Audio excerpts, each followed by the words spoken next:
अस्सलामुअलैकुम क्लास, मेरा नाम ग़ुलाम असगर है। हम सब्जेक्ट पढ़ रहे हैं इन्वेस्टमेंट एंड पोर्टफोलियो मैनेजमेंट का। आज इसका तीसरा लेक्चर है। लेक्चर 1 और 2 में हमने इन्वेस्टमेंट वाला पोर्शन जो था आउटलाइन में से वो कवर किया था। आज हम जो है इन्वेस्टमेंट एंड पोर्टफोलियो मैनेजमेंट का चैप्टर नंबर 2 स्टार्ट करेंगे, introduction to the portfolio management. ये भी आपके आउटलाइन में आपको मेंशन है, आप देख सकते हैं कि इसमें वीक जो हैं 3 वीक्स में ये कवर हो रहा है। चले देखते हैं जी इंट्रोडक्शन टू पोर्टफोलियो मैनेजमेंट में कौन कौन से टॉपिक को डिस्कस करता है। जी सबसे पहले पोर्टफोलियो मैनेजमेंट होती क्या है।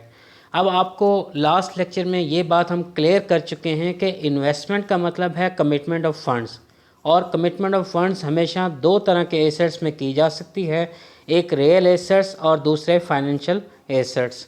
ठीक है, अब जब फाइनेंशियल एसेट्स की बात आती है तो उसमें शेयर्स, डिबेंचर, बॉन्ड्स, ये सब चीज़ें आ जाती हैं। अब इन सिक्योरिटीज़ में इन्वेस्ट करना बहुत ज़्यादा एक्साइटमेंट फील होती है, क्योंकि बहुत ज़्यादा रिवॉर्डिंग है। जितना ज़्यादा रिवॉर्ड है उतना ही रिस्क है। अब रिस्क को कवर करने के लिए आपके पास नॉलेज भी होना चाहिए और साथ में स्किल भी होनी चाहिए। इसलिए आप जब डिसीजन ले रहे हो इन्वेस्टमेंट का तो आपको रैशनल भी होना होता है और इमोशनल रिस्पॉन्स भी पॉजिटिव होना चाहिए। तो दोनों चीज़ें ज़रूरी हैं। इसी तरह से अब हम पहले जो है पोर्टफोलियो में ये पढ़ रहे हैं कि कौन कौन सी सिक्योरिटीज़ हैं जिनमें इन्वेस्ट किया जा सकता है। अब अगर ले पर्सन भी हो ना तो वो भी ये सोच बूझ रखता है कि किसी एक ही सिक्योरिटी में अपना सारा पैसा नहीं लगाना चाहिए। वो अपनी सारी सेविंग्स सिर्फ एक सिक्योरिटी में नहीं लगाता, बल्कि वो ग्रुप ऑफ सिक्योरिटीज़ में लगवाता है। उस ग्रुप ऑफ सिक्योरिटीज़ को कहा जाता है पोर्टफोलियो। जी आप लोगों को समझ आई।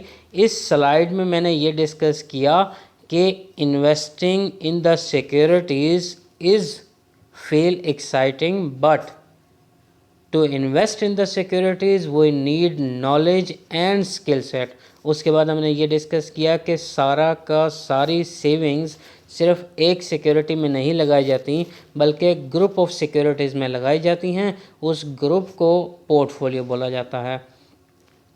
जी अब पोर्टफोलियो मैनेजमेंट की तरफ आते हैं कि जब भी आप मुख्तलिफ़ सिक्योरिटीज़ में से लार्ज नंबर ऑफ़ सिक्योरिटीज़ में से अपनी आप कुछ सिक्योरिटीज़ को जब चुन रहे होते हैं तो आप basically risk and return characteristics को मद्देनज़र रखे होते हैं। यानी कहने का मकसद ये है कि जब आपको लार्ज नंबर ऑफ़ सिक्योरिटीज़ में से चुनना हो तो उन सिक्योरिटीज़ को आप रिस्क एंड रिटर्न की बेसिस पर सेलेक्ट करते हैं। ठीक है जी, क्लियर हो गया सबको। अब ये प्रॉब्लम होती है कि आप कौन से सिक्योरिटीज़ को चुनें और हर सिक्योरिटी में कितना इन्वेस्ट करें। फिर आप मुख्तलिफ़ कम्बिनेशंस बना लेते हैं सिक्योरिटीज़ के।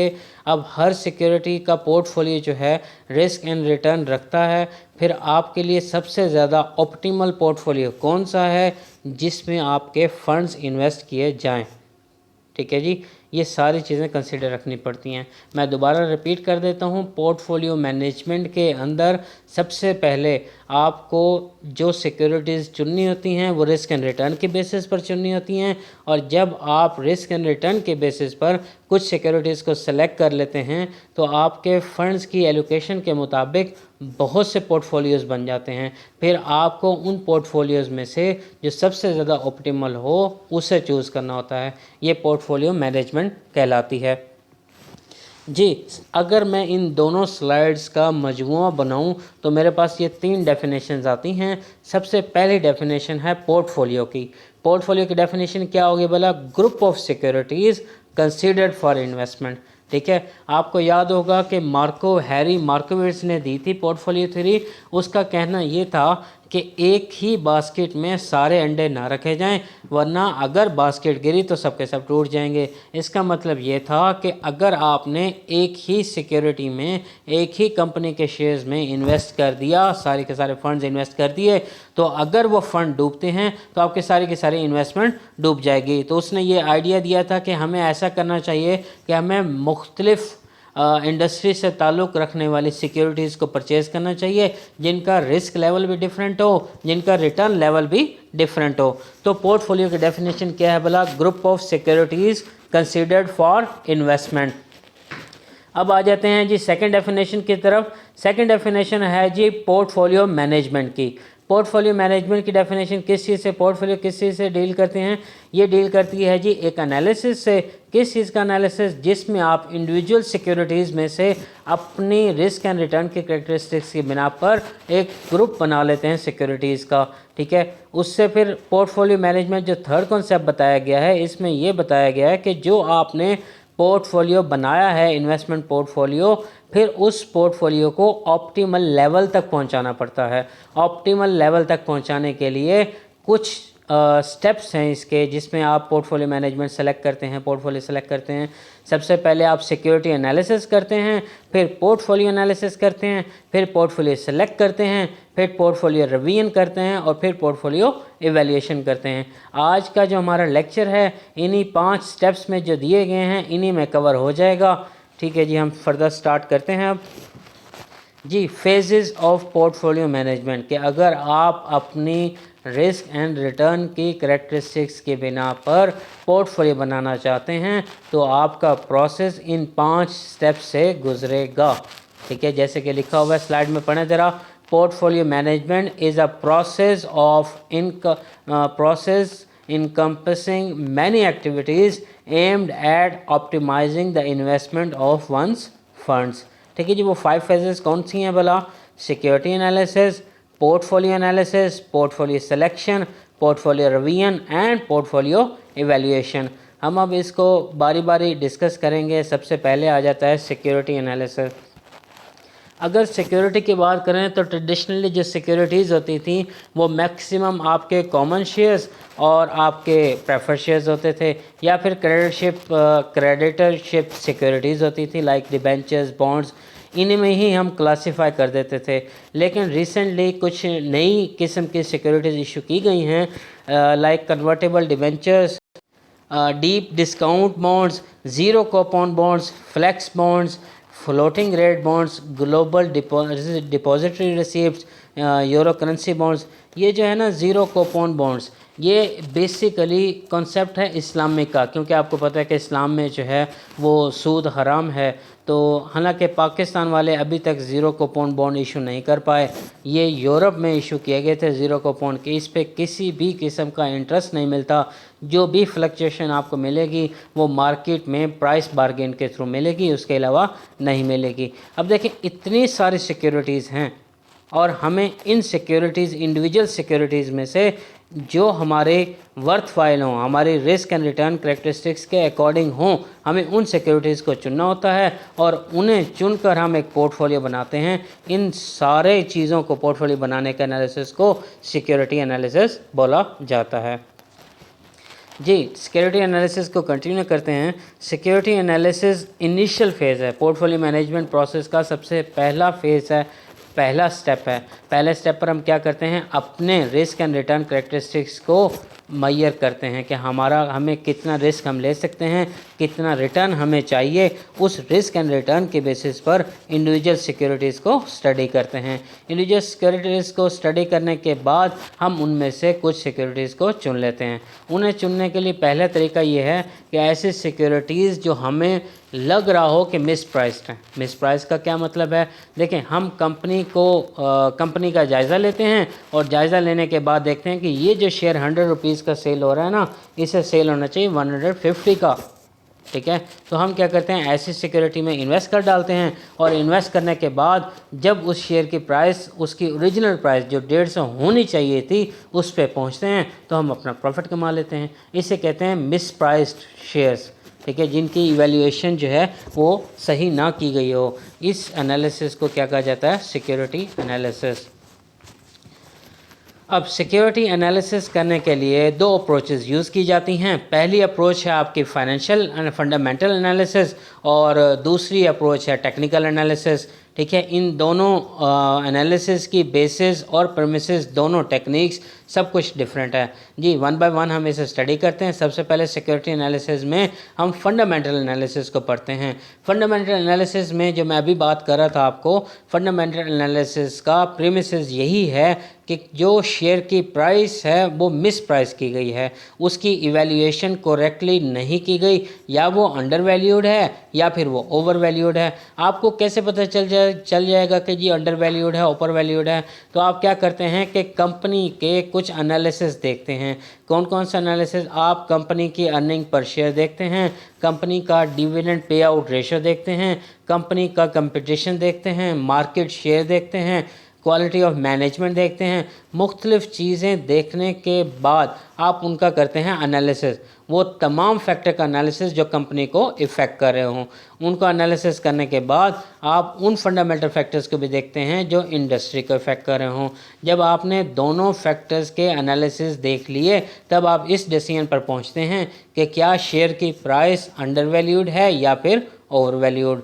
अगर वो अंडर वैल्यूड है अपनी इंट्रिंसिक वैल्यू से, तो आप क्या करते हैं, वो शेयर परचेज कर लेते हैं, और जैसे ही मार्केट उस शेयर को उसके ओरिजिनल प्राइस पे रिकॉर्ड करती है तो आप उस शेयर को सेल आउट कर देते हैं, और जो चेंज इन द प्राइसेस होते हैं वो प्रॉफिट आप कमा लेते हैं। और यही सब प्रोसेस वाइस वर्सा भी चलता है कि अगर ओवर वैल्यूड है तो आप उससे भी प्रॉफिट कमा सकते हैं जी।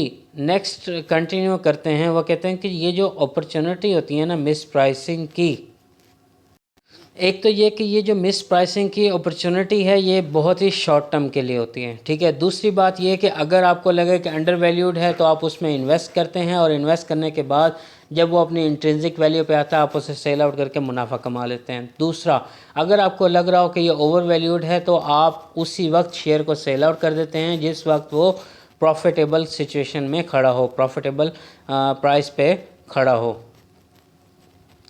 जी। Technical analysis. अब टेक्निकल एनालिसिस दो अप्रोचेस हमने कहा था ना, दो अप्रोचेस हैं सिक्योरिटी एनालिसिस के लिए। पहला एनालिसिस था आपका, अभी हमने देखा सिक्योरिटी एनालिसिस में फंडामेंटल एनालिसिस, और दूसरा है टेक्निकल एनालिसिस। टेक्निकल एनालिसिस क्या होता है? टेक्निकल एनालिसिस में आप ये सोचते हैं कि ये जो प्राइस की मूवमेंट्स हो रही हैं, कभी प्राइस अप जा रही है कभी डाउन जा रही है, ये सिस्टमेटिक है, ये एक पैटर्न के ऊपर बेस करती है। तो आप क्या करेंगे, उस पैटर्न को स्टडी करेंगे, और उस पैटर्न को स्टडी करने के बाद आप उसकी फ्यूचर मूवमेंट्स को, प्राइस की मूवमेंट्स को प्रेडिक्ट कर लेंगे, और प्रेडिक्ट करने के बाद आप उस करंट मार्केट प्राइस से फ़ायदा उठाते हैं। टेक्निकल एनालिसिस ज़्यादातर फोकस करती है प्राइस मूवमेंट पर और इग्नोर कर देती है fundamental values of the shares. अच्छा, एक कॉन्सेप्ट मैं अभी यहाँ बताना भूल गया, जो फंडामेंटल एनालिसिस है, ये फंडामेंटल एनालिस्ट सिर्फ आपकी शेयर प्राइसेस को सिलेक्ट नहीं करते, ये भी एक जॉब होती है, एक स्टडी है, एक डिग्री है। फंडामेंटल एनालिस्ट बनते हैं, ये इस चीज़ पर फोकस करती है कि एक कंपनी अगर प्रॉफिट कमा नहीं रही तो किस वजह से नहीं कमा पा रही, जो जो कंपनी के फ्लॉज हो गए ये दूर कर देंगे। एक मूवी है पाकिस्तान, इंडियन है मूवी, फंडामेंटल एनालिस्ट की, वो पाकिस्तान की है वो, ठीक है, वो आप ज़रूर देखिएगा। उसमें इसका वाज़ह कॉन्सेप्ट बताया गया कि किस तरह से मैनेजमेंट कम कर देती है वर्कर्स को, या फिर कौन कौन सी कॉस्ट कटिंग मेजर्स अपनाती है प्रॉफिट को बढ़ाने के लिए। जी, हम वापस आते हैं टेक्निकल एनालिसिस पर। तो मैं आपको बता चुका हूँ कि टेक्निकल एनालिसिस जो है ये प्राइस मूवमेंट्स को ही मेजर करता है, और प्राइस मूवमेंट्स के मुताबिक, उनके पैटर्न के मुताबिक प्रेडिक्ट करता है जी। तो हमने दो एनालिसिस अभी पढ़े, फंडामेंटल एनालिसिस और टेक्निकल एनालिसिस। दोनों एनालिसिस को पढ़ने के बाद अभी एक नया हाइपोथेसिस पर पेश किया गया है जिसे कहते हैं efficient market hypothesis. Efficient market hypothesis क्या कहलाता है? वो ये प्रेडिक्ट करता है या फिर ये प्रपोज करता है कि मार्केट प्राइसेस जो हैं वो instantly and fully reflect all the relevant available information. क्या मतलब है इस चीज़ का? वो ये कहता है कि जिस तरह से आपने ये पढ़ा कि फंडामेंटल एनालिसिस में हमने ये पढ़ा कि आप प्राइसेस की इवैल्यूएशन करते हैं तो चेक करते हैं कि प्राइसेस अंडर वैल्यूड हैं या ओवर वैल्यूड। तो अगर आपकी मार्केट इतनी एडवांस हो चुकी है और परफेक्ट कैपेबल में है और उसके बाद एफिशिएंट है, बहुत ज़्यादा एफिशिएंसी दिखा रही है कि उसमें जितनी इन्फॉर्मेशन है सारी की सारी इन्फॉर्मेशन रिफ्लेक्ट कर रही है प्राइस में, तो आपका फंडामेंटल एनालिसिस फेल हो जाता है। और एफिशिएंट मार्केट हाइपोथेसिस ये भी प्रपोज करता है कि जो प्राइसेस हैं ये रैंडम हैं, ये सिस्टमेटिक नहीं है। अगर ये रैंडम है तो इसका मतलब ये है कि जो टेक्निकल एनालिसिस अभी आपने पढ़ा, जिसमें आपने ये देखा कि अगर प्राइसेस सिस्टमेटिक हैं तो एक पैटर्न के थ्रू हैं, तो आप उस पैटर्न को स्टडी कर लेंगे और स्टडी करने के बाद अपना प्रॉफिट कमा सकते हैं, तो वो भी इसमें फेल हो जाएगा। तो एफिशिएंट मार्केट हाइपोथेसिस इस बात की गारंटी देता है कि एक इन्वेस्टर नॉर्मल रिटर्न्स कमा सकता है randomly choosing securities of a given risk level. यानी कि जब एफिशिएंट मार्केट हाइपोथेसिस आया तो आपका फंडामेंटल एनालिसिस और टेक्निकल एनालिसिस दोनों के दोनों फेल हो गए। फेल नहीं कह सकते क्योंकि पाकिस्तान में अभी भी एफिशिएंट मार्केट नहीं है। सबसे जो नज़दीक एफिशिएंट मार्केट है और जो कामयाब मार्केट है वो आपकी नज़दीक है, न्यूयॉर्क स्टॉक एक्सचेंज है, बस वही एक करीब करीब है, बाकी सब अभी इम्परफेक्ट हैं। जी हम दूसरे स्टेप पे चलते हैं जी, पोर्टफोलियो एनालिसिस। आप पोर्टफोलियो की डेफिनेशन पहले भी पढ़ चुके हैं कि जब हम ग्रुप ऑफ सिक्योरिटीज़ को इकट्ठा रखें तो उसे पोर्टफोलियो बोलते हैं। आप उससे इन्वेस्टर जो हैं अपने फंड्स के मुताबिक इन सिक्योरिटीज़ में इन्वेस्ट करता है। ठीक है, इन्वेस्ट क्यों करते हैं ग्रुप में? क्योंकि उन्हें रिस्क को कंट्रोल में रखना होता है। यहाँ फिर हैरी मार्कोविट्ज़ की थ्योरी बताई गई है, वो एग्स बास्केट वाली। जी इसके अलावा सिक्योरिटी एनालिसिस आपको डिफरेंट सेट ऑफ सिक्योरिटीज़ दे देता है। आप मुख्तलिफ पोर्टफोलियो बनाते हैं, लेकिन जब आप डिफरेंट सेट ऑफ सिक्योरिटीज़ को इकट्ठा करते हैं तो आपके पास मुख्तलिफ पोर्टफोलियो आ चुके होते हैं। ठीक है, अब उन पोर्टफोलियोज़ में से नंबर ऑफ़ पोर्टफोलियोज़ में से आपको कुछ पोर्टफोलियो चुनने होते हैं। आप वो वाला पोर्टफोलियो चुनते हैं जो बहुत ज़्यादा ऑप्टिमल हो और आपके रिस्क एंड रिटर्न करैक्टरिस्टिक्स पे पूरा उतर रहा हो। और रिस्क एंड रिटर्न सिर्फ वर्बली ना हो बल्कि मैथमेटिकली क्वांटिटेटिवली इसे मेजर किया गया हो और मेजर करके इसकी जो है पोर्टफोलियो में इफेक्शन दिखाई गई हो। जी लास्ट स्लाइड से हमने क्या कंक्लूड किया? हमने ये कंक्लूड किया कि पोर्टफोलियो एनालिसिस एक ऐसा फेज़ है पोर्टफोलियो मैनेजमेंट प्रोसेस का जिसमें हम डिफरेंट सेट ऑफ पोर्टफोलियोज़ को एनालिसिस करते हैं। एनालिसिस करने के बाद जो गिवन सिक्योरिटीज़ होती हैं उसका risk and return quantitatively measure करते हैं। जी उसके बाद आ जाते हैं पोर्टफोलियो सिलेक्शन। आपने पोर्टफोलियो पहले सिक्योरिटी एनालिसिस किया, फिर आपने पोर्टफोलियो एनालिसिस किया। पोर्टफोलियो एनालिसिस ने आपको क्या किया कि कुछ पोर्टफोलियोज़, नंबर ऑफ़ पोर्टफोलियोज़ आपको दे दिए। अब आपको उन पोर्टफोलियोज़ में से कुछ पोर्टफोलियोज़ सेलेक्ट करने हैं on the basis of highest return at a given level of risk. At a given level of risk से मुराद कि जब हम इंडिविजुअल सिक्योरिटी की बात करें तब हम कह सकते हैं कि हाईएस्ट रिस्क हाईएस्ट रिटर्न, लेकिन जब हम पोर्टफोलियो की बात करते हैं तो रिस्क वही रहता है, अलबत्ता रिटर्न बढ़ता जाता है। तो इसलिए कहा गया at a given level of risk. तो जब हम ऐसा पोर्टफोलियो सेलेक्ट करें जो हाईएस्ट रिटर्न दे रहा हो at a given level of risk, इसे हम कहते हैं एफिशिएंट पोर्टफोलियो। ठीक है, वो एफिशिएंट मार्केट हाइपोथेसिस याद है ना, ये बिल्कुल वैसे ही है। तो हम क्या करते हैं कि गिवन लिस्ट ऑफ पोर्टफोलियोज़ में से एफिशिएंट पोर्टफोलियोज़ को सेलेक्ट कर लेते हैं, फिर उसमें से हम ऑप्टिमल पोर्टफोलियो को सिलेक्ट करते हैं। ऑप्टिमल पोर्टफोलियो सेलेक्ट करने के बाद ताकि हम हाईएस्ट प्रॉफिट कमा सकें या हाईएस्ट रिटर्न कमाया जा सके। अच्छा जी, पोर्टफोलियो रिवीजन। ठीक है जी, हमने सिक्योरिटी एनालिसिस किया, हमने पोर्टफोलियो एनालिसिस किया, पोर्टफोलियो में से फिर हमने ऑप्टिमल पोर्टफोलियो सेलेक्ट किया। अब सबसे इम्पोर्टेंट है पोर्टफोलियो रिवीजन। कहने से मुराद क्या है कि देखिए जी, मैं आज बैठ के एनालिसिस कर रहा हूँ और आज के एनालिसिस के मुताबिक मैंने एक पोर्टफोलियो को सिलेक्ट कर लिया, लेकिन जैसे ही मैं मार्केट में उसे परचेज़ किया और मार्केट में न्यू इन्फॉर्मेशन की वजह से जिसे मैंने नहीं देखा था या मेरे पहुँच में नहीं थी, तो क्या हुआ कि उसके रिटर्न और रिस्क में फ्लक्चुएशंस होने लगी या फिर मार्केट आपकी डेवलप होने लगी। तो मुझे क्या है कि पोर्टफोलियो को रिवाइज करते रहना चाहिए with time to time according to the market movements, according to the movements in risk and return. अच्छा, पोर्टफोलियो रिवीजन ज़रूरी नहीं है कि यही मार्केट के मूवमेंट्स की वजह से की जाए या फिर मार्केट के रिस्क एंड रिटर्न के बेसिस पे की जाए। इन्वेस्टर के अवेलेबिलिटी ऑफ फंड्स की बिना पर भी की जा सकती है। ठीक है, कुछ सिक्योरिटीज़ ऐसी हों जो उसकी रेंज ऑफ फंड्स की वजह से उसके अंडर ना आ रही हों, लेकिन अब उसके पास इतने फंड्स अवेलेबल हों कि वो सिक्योरिटीज़ वो परचेज़ कर सकता हो या फिर अपने कैश का अल्टरनेटिव यूज़ कर सकता हो। इसीलिए पोर्टफोलियो रिवीजन इतनी ही ज़रूरी है जितनी security analysis and portfolio analysis है। नेक्स्ट स्लाइड पे चलते हैं जी, पोर्टफोलियो इवैल्यूएशन। जी, ये पोर्टफोलियो मैनेजमेंट का लास्ट स्टेप है पोर्टफोलियो इवैल्यूएशन। पोर्टफोलियो इवैल्यूएशन देखें, सबसे पहले पोर्टफोलियो का क्या मकसद था? पोर्टफोलियो का मकसद ये था कि मिनिमम रिस्क पे मैक्सिमम रिटर्न कमाया जा सके।